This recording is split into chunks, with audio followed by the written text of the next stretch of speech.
The modern United States is the most powerful country in human history, with over 800 military bases and 37% of global military spending.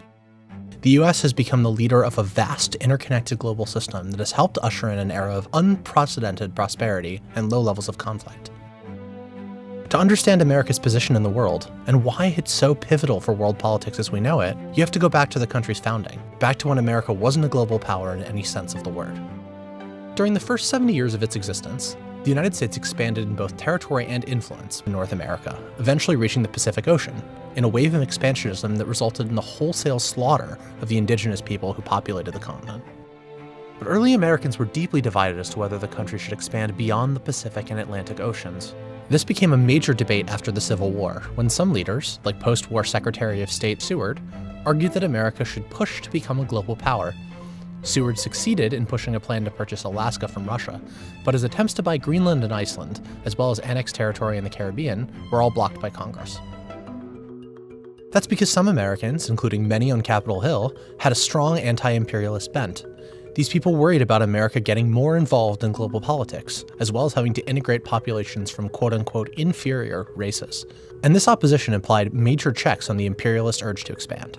But something was happening in the late 1800s that would change the debate about American expansionism. The Industrial Revolution produced explosive economic growth, and the bigger US economy required a more centralized state and bureaucracy to manage the growing economy. Power became concentrated in the federal government, making it easier for expansionist presidents, like William McKinley, to unilaterally push American influence abroad. The key turning point came in 1898, when President McKinley dragged the country into war with Spain over Cuba, despite some intense domestic opposition. The rising United States easily defeated the moribund Spanish Empire, acquiring Puerto Rico, Guam, and the Philippines in the process. Over the next 2 years, the US would annex the Kingdom of Hawaii, Wake Island, and American Samoa.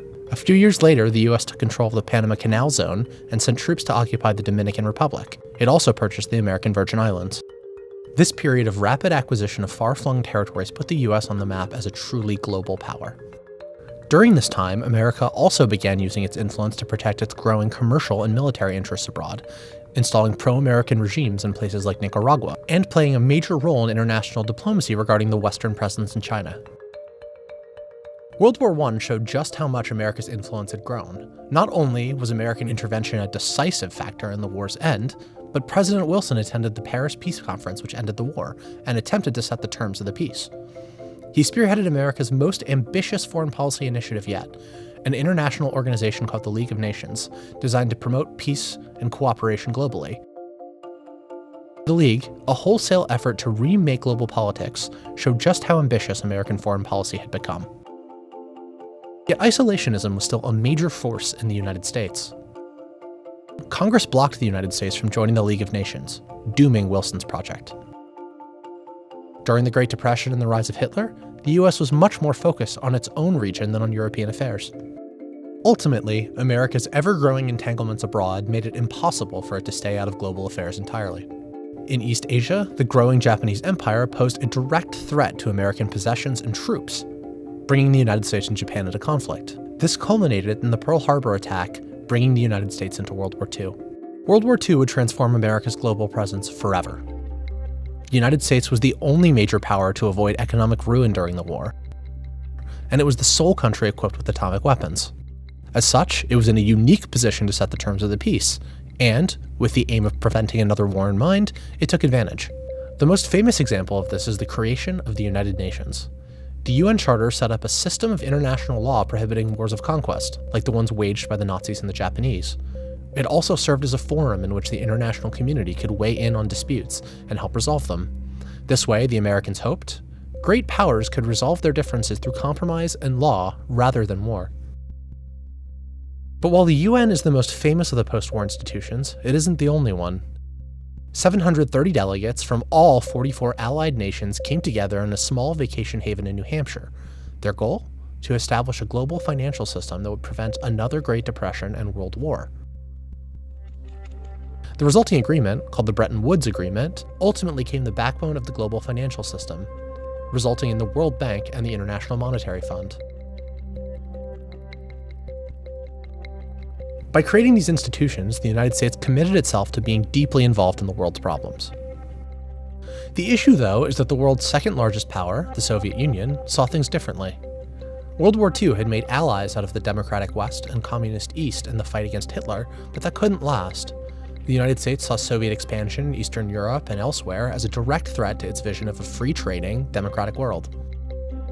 To a substantial degree, in one form or another, socialism has spread the shadow of human regimentation over most of the nations of the earth, and the shadow is encroaching upon our own liberty.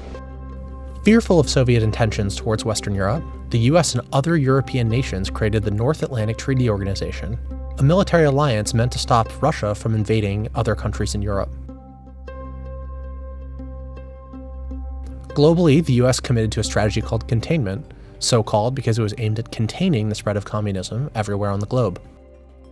This new global struggle meant that the US had to exert influence everywhere, all the time. Instead of disbanding the massive military machine created for World War II, the wheels mostly kept turning. This had two main results. First, the US was pulled into unlikely alliances with countries like Saudi Arabia, Israel, and South Korea, seeing each of them as bulwarks against communist influence in their region. Secondly, the US began intervening, often secretly, in dozens of countries to contain Soviet influence. Sometimes this meant propping up sympathetic dictators, like in Iran. Other times, it meant supplying rebels with arms and money, like in Afghanistan in 1979 and Nicaragua in 1985. Over the course of the Cold War, the US intervened in hundreds of disputes around the globe, ending up with a complicated set of alliances, tensions, and relationships in basically every corner of the Earth. After the Berlin Wall fell, the US could have withdrawn from the system, severing ties with its allies and drawing down the size of its military. And while the US did decrease military spending, much of the military infrastructure and alliances from the Cold War remained. Presidents George H.W. Bush and Bill Clinton decided that it was in both America and the world's interests for the United States, now the sole superpower on Earth, to continue actively managing global affairs. We should be and we must be peacemakers. NATO, created solely as a tool for countering the Soviet Union, stayed together and even expanded, a way of keeping European nations united in the absence of the Soviet threat. Washington's support for countries like Israel and Japan stayed intact, ostensibly as a means of preventing war in their respective regions. The global system of alliances and institutions created to keep the peace during the Cold War became permanent, as did the American military and political commitments necessary to keep them running. This system remains in operation today, and no leading American politician since the Cold War has seriously called for dismantling it. Except, perhaps, for Donald Trump. Trump has said contradictory things about these commitments, but he's consistently argued that American allies are not paying the US enough for its protection, and questioned the value of free trade. That calls NATO and even the World Trade Organization into question. At some point, we have to say, you know what? We're better off if Japan protects itself against this maniac in North Korea. We're better off, frankly, if South Korea is going to start to protect itself. Saudi Arabia, nuclear weapons? Saudi Arabia, absolutely. This is a sharp divergence from the consensus that has dominated US foreign policy since 1945, and something closer to the isolationism that came before it. So will President Trump act on some of candidate Trump's ideas and reverse decades worth of institution building and alliances? We'll find out soon enough.